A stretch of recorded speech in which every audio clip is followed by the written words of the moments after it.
យើងត្រូវមានផែនការជីវិតពិតប្រាកដគេហៅថា life plan ណាផែនការជីវិតណាពីអ្នកជីវិតគូនេះបើអត់មានផែនការជីវិតត្រឹមត្រូវស្មើនឹងបងអូនដើរដោយគ្មានទិសដៅដើរបិទភ្នែកអញ្ចឹងពីមុខនឹងមានកលុកមានបលាមានស្អីក៏យើងអត់ដឹងអញ្ចឹងបានជាយើងត្រូវមានផែនការជីវិតពិតប្រាកដគេហៅថា life plan ណាផែនការជីវិតណាបន្ទាប់ពីចាប់ដៃគ្នាប្រហែលឆ្នាំត្រូវមានបុត្រប្រហែលឆ្នាំត្រូវមានផ្ទះ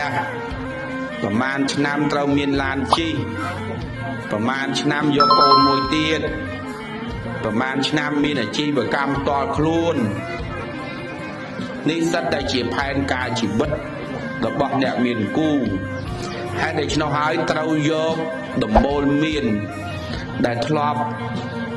បានអនុវត្តកន្លងមកពីលោកអ្នកប្រាជ្ញមានពុទ្ធជាដើម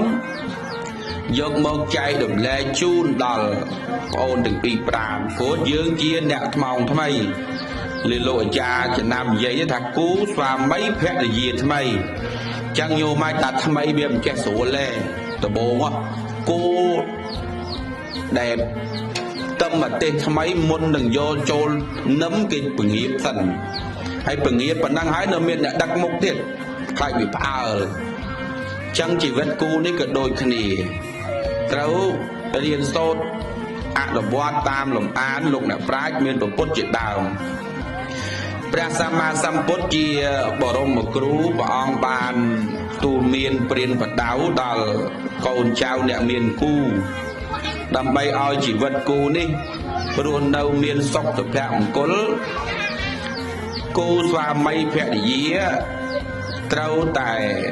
អនុវត្តបដិបត្តិនៅធម៌5យ៉ាង